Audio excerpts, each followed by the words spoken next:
فكرتي فيها شي نهار؟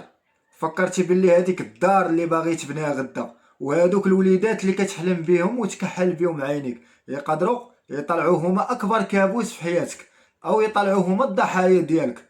بزاف الناس كيسحاب لهم باللي الزواج هو الصداق والقاعه والكسوه البيضاء، وباللي الخلفه هي تمشي للسبيطار وتولد وتجيب لي كوش والحليب وتلبس وتوكل وتلوح للزنقه. هذه يا صديقي سميتها الرعايه، راه حتى الحيوانات كيديروها مع ولادهم. ولكن التربيه حاجه اخرى تماما. علاش اليوم ولينا كنشوفوا نسب الطلاق في المغرب كطير في السماء في السيمانات الاولى د الزواج؟ علاش العنف الاسري كتر؟ وعلاش بزاف الشباب مريض بالاكتئاب والخوف وما قادرش يهز المسؤوليه؟ الجواب غيصدمك. كلشي كيبدا من هذيك الطريقه اللي باش تتعامل معاك بها باك وامك فاش كنتي صغير، ومن هذاك السيستم اللي غتعامل به انت مع ولادك اليوم.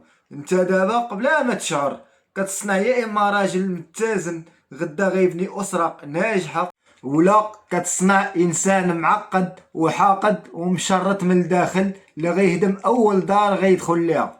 وباش نفهموا هادشي مزيان خاصنا نحطو يدينا على الجرح. الوالدين ديالنا الله يسمح لينا منهم بزاف المرات كيديروا اخطاء في التربيه بنيه طيبه، كيحساب ليهم كيربيو، ولكن هما في الاصل كيهدموا. اول خطا قاتل كنشوفوه كيتعاود كل نهار هو التربيه بالخوف والقمع. فاش كيكبر الدري في دار صوت فيها ديما طالع، دار مبنيه على الكلاس والضرب والتهديد، اشنو النتيجه؟ واش هاد الدري غيطلع كيحترم الوالدين ديالو؟ لا، غيطلع غير كيخاف منهم. والفرق كبير ما بين الخوف والاحترام. الخوف كيصنع انسان منافق، قدامك كيدير داكشي اللي بغيتي ووراك كيدير كاع المصائب. هاد الدري نهار غيكبر ويتزوج ما يعرفش يتحاور، غيعرف غير يقمع ويدير الصداع، حيت هذاك هو السيستم الوحيد اللي تبرمج عليه في صغره. والخطأ الثاني والمخرب مرض المقارنه. شحال من واحد فينا عاش هاد الجمله في صغره؟ شوف ولد عمك تبارك الله فين وصل، شوف بنت خالتك اش دارت، مالك انت ديما ناقص على اولاد عباد الله. الوالدين كيحساب لهم بهاد الهضره كيحفزوا الدري، ولكن في الحقيقه هما كيزرعوا فيه واحد المرض خايب بزاف سميتو الحقد وعدم الثقه في النفس. هاد الدري كيكبر وهو حاس براسو ديما اقل من الناس، وديما باغي يثبت لكل شيء باللي راه واعر، وكتولي عنده شخصيه هشه. اي كلمه تقالت ليه غتخليه يحس بالحقره وينوض يدير عليها العنف. دابا غتقول لي اودي المهدي هادشي كامل كلنا عشناه وكبرنا وفات الحال، اشنو علاقه هادشي بالاسره المستقبليه وبنسب الطلاق اللي طالعه دابا؟ العلاقه يا صديقي هي ان العقل البشري فاش كيكون صغير كيتبرمج بحال شي كمبيوتر. الدري اللي كيكبر في دار فيها الصداع والظلم وما كاينش الحوار، نهار كيتزوج ويحل دار جديده اوتوماتيكيا وبلا ما يشعر كيبدا يطبق نفس السيستم اللي شافو في صغره.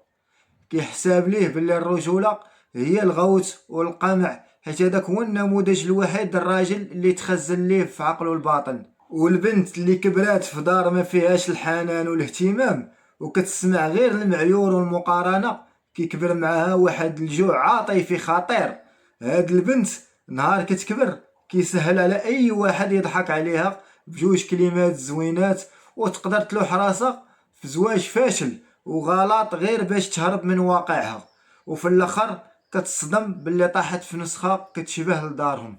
وهذا الشيء علاش ولينا كنشوفوا عائلات جداد مبنيين على الهشاشه النفسيه، جوج الناس داخلين للزواج وكل واحد فيهم هاز معاه خنشد العقد الصغر وباغي الطرف الاخر يداوي ليه الجروح القدام. وملي ما كيوقعش هذا الشيء كيتفرقع كل شيء في السيمانات الاولى وكتهدم اسره قبل ما تبدا. والضحيه شكون؟ وما دوك الوليدات الا كانوا.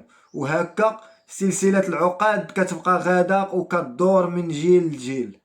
الهدف من هذا الفيديو ماشي هو نبكيو على الاطلال ولا نبقاو نلومو في الوالدين ديالنا. الوالدين داروا داكشي اللي قدروا عليه وعلى قد وعيهم في داك الوقت الله يسمح لينا منهم. الهدف الحقيقي هو نقطعوا هاد السلسلة د العقاد دابا وما ندوزوهاش لولادنا. واول خطوه في الحل هي الوعي الذاتي. قبل ما تفكر تزوج ولا تولد خاصك تجلس مع راسك وتصالح مع عقد الصغر ديالك. الا كبرتي في القمع اعترف باللي عندك هذا الجرح وتقاتل باش ما تطبقوش على شريك حياتك ولا ولادك.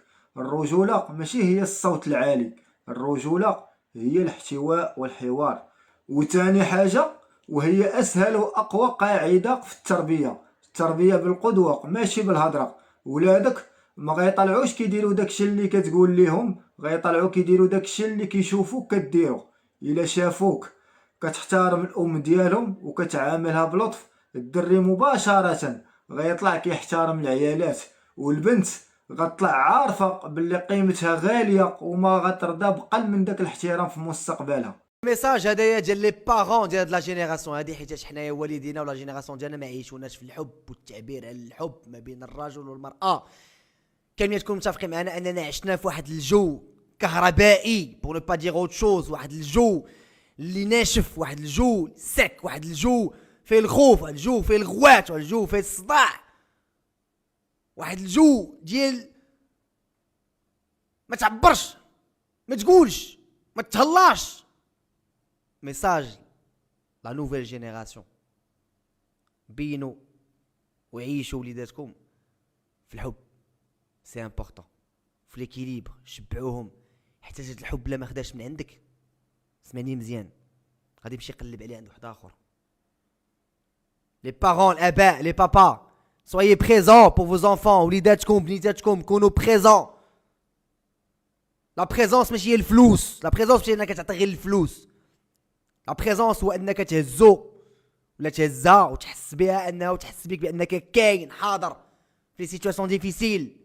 سي امبورطون اللي كنقول لكم. ولادكم من بعد تعيشوا ازمات، تعيشوا دي سيسور ايموشنيل داخل في قلبهم، وكيمشيو يقلبوا على شي بلايص واحد اخرين ماشي ديما كيطيحوا في لي بون بيرسون. سي اون ريسبونسابيلتي. لي بارون دابا اللي كاينين، حبيبي تزوجتي باغي تولد، c'est une responsabilité, tu dois être présent. La maman, tu dois être présente. كلشي دابا اليوم باغي غير يتزوج، جيب لا نونو. راه لا نونو اللي تربي لك ولدك، واش لا نونو بغيتي ولدك انت يكبر مربياه انسانه ما عمرها شافتو ما عمرو ما شافها. بغيتي نتايا تو لامور دو كومونيكاسيون نون فيربال يدوز افيك واحد لا بيرسون ما عرفناش شنو عاشت في حياتها وشنو دارت في حياتها. Les mamans, soyez présentes. Ils ont besoin d'amour. Ils ont besoin de vous. Plus qu'autre chose. هادشي راه كنقول لكم غادي تعيشوا من بعد ازمات في الحياه ديالكم. الله يجازيكم بخير. جو دي سا فريمون من قلبي. وديك الساعه راك الحياه، ديك الساعه تزوج وولد ودير وعيش الحياه. مي نوبلي با سا. ورا شي بوسه.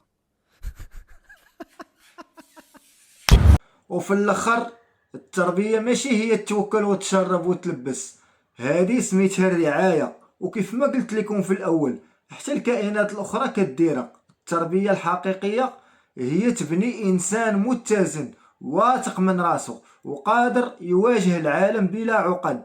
ولادكم هما الاستثمار الحقيقي لحياتكم. تهلاو في نفسيتهم باش غدا يتهلاو في بيوتهم. كان معكم خوكم وحبيبكم المهدي.